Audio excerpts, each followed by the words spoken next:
नमस्कार मित्रों, आपके अपने YouTube चैनल में आपका स्वागत है।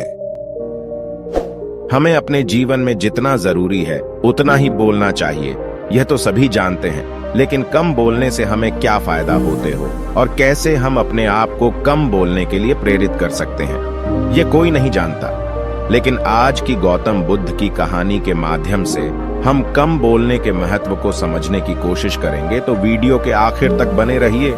चलिए शुरू करते हैं। एक गांव में गौतम बुद्ध का बहुत बड़ा आश्रम था। वहां पर एक प्रसिद्ध बौद्ध गुरु रहते थे। वहां पर उनका एक शिष्य बहुत बोलता था। वो हर समय इधर उधर की बातें करता था।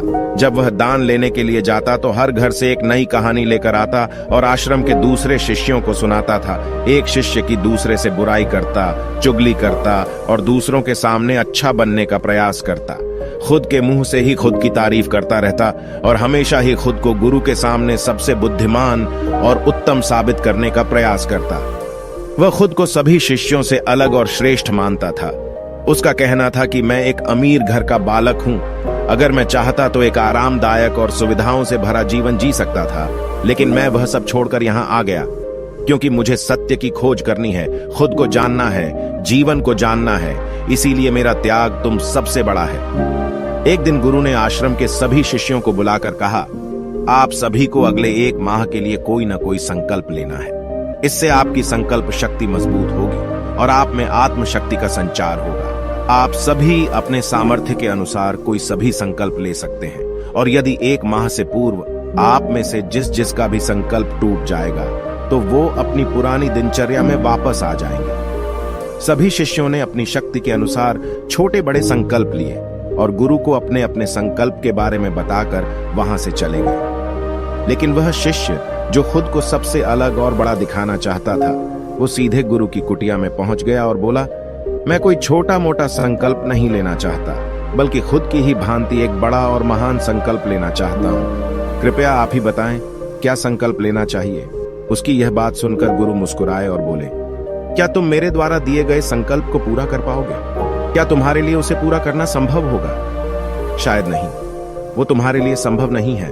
तुम उसे पूरा नहीं कर पाओगे, इसीलिए तुम खुद ही कोई संकल्प ढूंढो। शिष्य ने कहा, नहीं गुरुदेव, आप जो भी संकल्प मुझे देंगे मैं जरूर उसे पूरा करूंगा। गुरु ने कहा, ठीक है, तो तुम अगले 1 माह तक चुप रहोगे, मुंह से एक शब्द भी नहीं निकालोगे, यही तुम्हारा संकल्प है। शिष्य ने कहा, गुरुदेव, ये भी कोई संकल्प है? ये तो बहुत ही आसान है। 1 माह तक चुप ही तो रहना है। आप कोई बड़ा संकल्प दीजिए जो मेरी योग्यता के लायक हो, जिसे पूरा करने में मुझे समस्या हो। गुरु ने कहा, पहले तुम इस संकल्प को तो पूरा करके दिखाओ। शिष्य ने गुरु की बात मान ली और वह उसी समय चुप हो गया और पलटकर कुटिया से बाहर चला गया। उसे चुप रहना बहुत आसान लग रहा था। उसने एक दिन तो जैसे तैसे चुप रहकर काट लिया, लेकिन दूसरे दिन से उसके मन में ना बोलने का बोझ बढ़ने लगा। तीसरे दिन उसे भारीपन महसूस होने लगा और चौथे दिन उसके अंदर एक अजीब सी बेचैनी होने लगी, क्योंकि आसपास आश्रम के सभी शिष्य एक दूसरे से बातें कर रहे थे। वो भी अपना पक्ष उनके सामने रखना चाहता था, उनकी बोलती बंद कर देना चाहता था, लेकिन उसका संकल्प उसके आड़े आ रहा था। इसीलिए वो पूरे दिन सिर्फ मुंह और आंखें बनाता रहता। इसी तरीके से कुछ दिन और बीते और वह शिष्य बीमार पड़ गया। उसका सिर फटा जा रहा था, उसका खाने पीने तक का मन नहीं कर रहा था। वह सिर्फ बोलना चाहता था। वह गुरु के पास गया और उनके सामने बैठकर लिखकर उन्हें बताया, गुरुदेव, मैं बोलना चाहता हूं, बिना बोले। मुझे सांस नहीं आ रही, मेरा दम घुटता जा रहा है, मैं अंदर ही अंदर पागल हुआ जा रहा हूं। मैं क्या करूं? संकल्प तोड़ दूं क्या? यह पढ़कर गुरु मुस्कुराए और बोले, संकल्प तो तोड़ने के लिए ही होते हैं, लेकिन जो अपने संकल्प को पूरा कर लेता है वही अपनी आंतरिक शक्ति को बढ़ाता है, और जो अपनी आंतरिक शक्ति को बढ़ा लेता है वो समझ और जागृति की राह पर आगे बढ़ जाता है। संकल्प का लेना भी तुम्हारे हाथ में था और इसे तोड़ना भी तुम्हारे ही हाथ में है। तुम्हारे बहुत से भाई अपने संकल्प को तोड़कर अपनी पुरानी दिनचर्या पर वापस आ चुके हैं। अगर तुमसे नहीं हो पा रहा तो तुम भी संकल्प तोड़ कर अपनी पुरानी दिनचर्या पर वापस जा सकते हो। लेकिन याद रहे, अगर आज तुम इस छोटे से संकल्प को नहीं संभाल पा रहे तो तुम अपनी बाकी की पूरी जिंदगी को कैसे संभाल सकोगे? बाकी फैसला पूरी तरह से तुम्हारे हाथों में है। गुरु की यह बात उस शिष्य के दिल में चोट कर गई। वह बिना कुछ बोले वहां से वापस चला गया और खुद को अपनी कुटिया में बंद कर लिया। वह केवल अपने जरूरी कामों के लिए ही कुटिया से बाहर निकलता, बाकी सारे समय कुटिया के अंदर ही बैठा रहता। 15 दिन बीत चुके थे और आश्रम के लगभग सभी शिष्यों का संकल्प अब तक टूट चुका था, लेकिन उसका संकल्प अभी भी जारी था। संकल्प लेने के बाद से अब तक उसने एक शब्द भी ना बोला था। सारा आश्रम हैरान था कि इतना बोलने वाला इंसान चुप कैसे हो गया।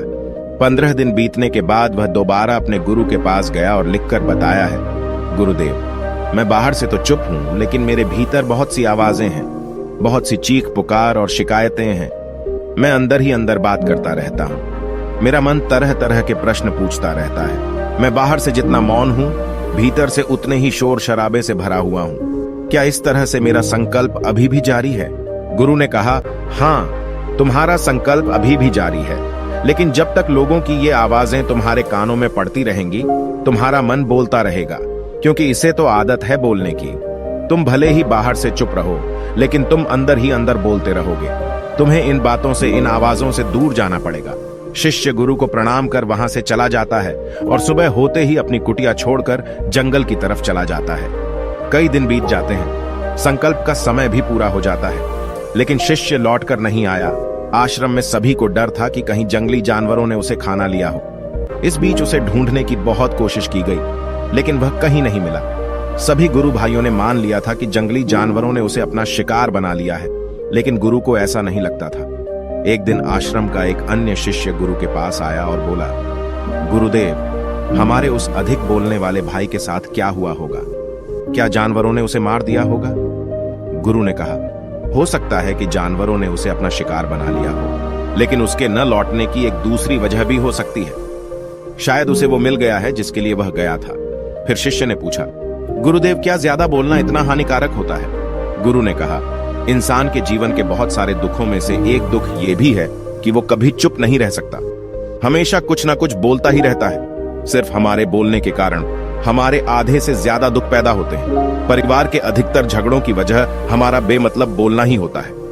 हम में से कोई भी चुप नहीं रहना चाहता, हम बस सामने वाले को सुना देना चाहते हैं। जो भी हमारे मन में है सब निकालकर उसके मन में बैठा देना चाहते हैं, उसे समझा देना चाहते हैं कि देख, तू गलत है और मैं सही, और इस तरीके से सब एक दूसरे की सड़ी गली बातों को ग्रहण कर रहे हैं। इस तरीके से सुनने और सुनाने का यह काम जिंदगी भर चलता रहता है, लेकिन इस नासमझी में हम अपना समय, अपना जीवन, अपनी समझ और सबसे महत्वपूर्ण वो कीमती पल जो जिए जा सकते हैं, जिनको अनुभव किया जा सकता है, जिनमें आनंद को प्राप्त किया जा सकता है, ये सब खो देते हैं।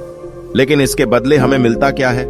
कुछ नहीं, सब व्यर्थ और बर्बाद हो जाता है। इस पागलपन में हमने क्या खो दिया, इसका एहसास केवल कुछ ही लोगों को हो पाता है। बाकी लोग जैसे उन्हें अपने आने का पता नहीं, वैसे ही उन्हें अपने जाने का भी पता नहीं चल पाता। शिष्य ने कहा, तो फिर इसका समाधान क्या है?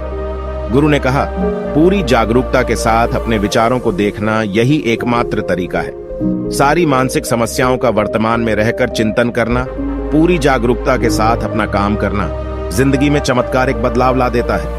उसके बाद वह शिष्य गुरु से अपने प्रश्नों का उत्तर पाकर उनको प्रणाम करके वहां से चला गया। उस शिष्य को आश्रम छोड़कर गए हुए 3 महीने का समय बीत चुका था, लेकिन उसकी कोई खबर ना थी।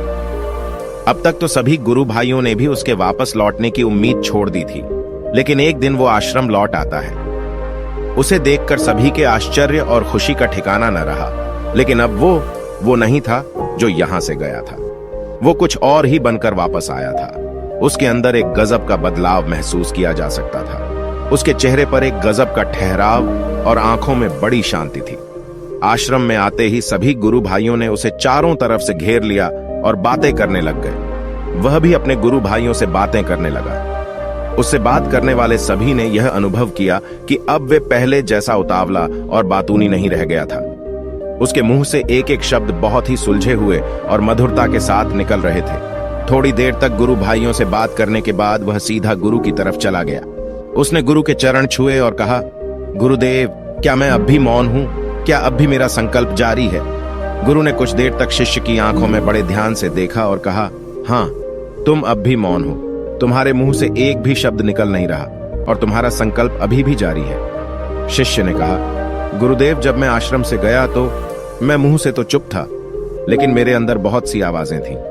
मन में बहुत से प्रश्न थे और वो बंद नहीं हो रहे थे, तो मैं जंगल में चला गया इस उम्मीद से कि वह मुझे शांति मिलेगी और मेरे मन की बकबक कम हो जाएगी। लेकिन मैं जितना एकांत में जाता गया, मेरे अंदर की आवाज उतनी ही तेज होती गई। मेरे भीतर की पुरानी से पुरानी आवाज मुझे सुनाई देने लगी।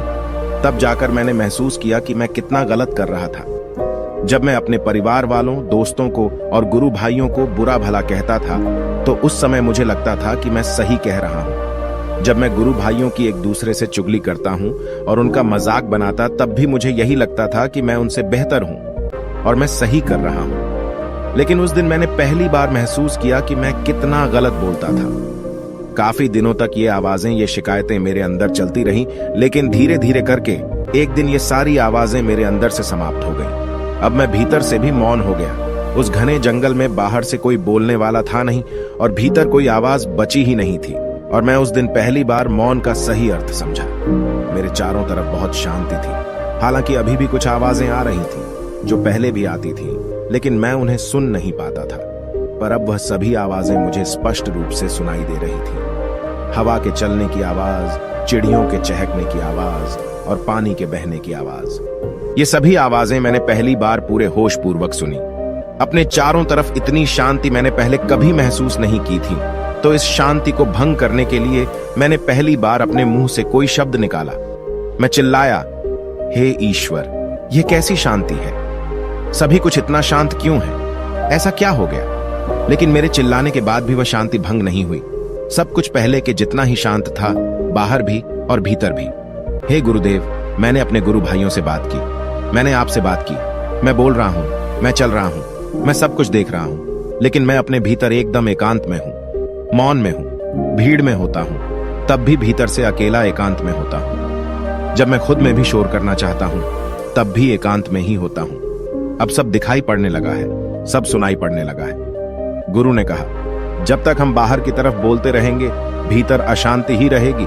लेकिन जिस दिन हम भीतर की तरफ मुड़ जाएंगे, तब हमारे मुंह से कुछ भी निकलेगा, हम शांत ही रहेंगे।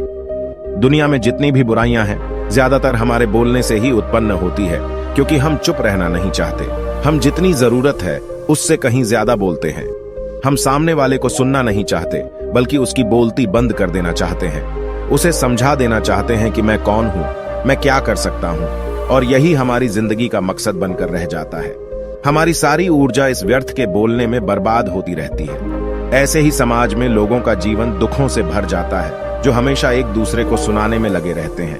कभी एक दूसरे को सुनना नहीं चाहते, समझना नहीं चाहते, और चुप रहना तो उन्होंने कभी सीखा ही नहीं, क्योंकि चुप रहना उन्हें छोटा महसूस करवाता है। दुनिया की सभी लड़ाइयों का कारण हमारा बोलना ही है, इसलिए हमें सिर्फ उतना ही बोलना चाहिए जितना जरूरी हो, क्योंकि व्यर्थ का बोलना ऊर्जा को नष्ट करना है, और ये बोलना ही हमें कभी अपने भीतर की ओर लौटने नहीं देता, क्योंकि यह हमें बाहर की ओर खींच कर रखता है, और बाहर है ही क्या इस संसार के अलावा। लेकिन अगर अपने भीतर के संसार की ओर मुड़ना है, तो इस मुंह को बंद ही रखना चाहिए। इसीलिए जितने भी बुद्ध हुए, आत्मज्ञानी हुए, वो सभी एकांत की ओर भागे, ताकि उन्हें ज्यादा ना बोलना पड़े, ज्यादा सुनना ना पड़े। वो एकांत में रहें और शांत रहें, इसीलिए आसानी से भीतर की यात्रा कर पाए। लेकिन अगर कोई चाहे तो इस संसार में रहकर भी एकांत में रह सकता है, शांत रह सकता है, लेकिन इसके लिए उन्हें अपनी ऊर्जा बचानी होगी, जिसे वह अब तक अपने व्यर्थ के शब्दों में बर्बाद कर रहे थे। दोस्तों, इस कहानी की सीख यही है कि व्यर्थ का बोलना ऊर्जा को नष्ट करना है। ज्यादा और व्यर्थ बोलना ही हमें अपने भीतर की ओर लौटने नहीं देता, क्योंकि यह हमें बाहर की ओर झुकाए रखता है, और जिन्हें भीतर की यात्रा करनी है, उन्हें अपने मुंह को बंद ही रखना चाहिए।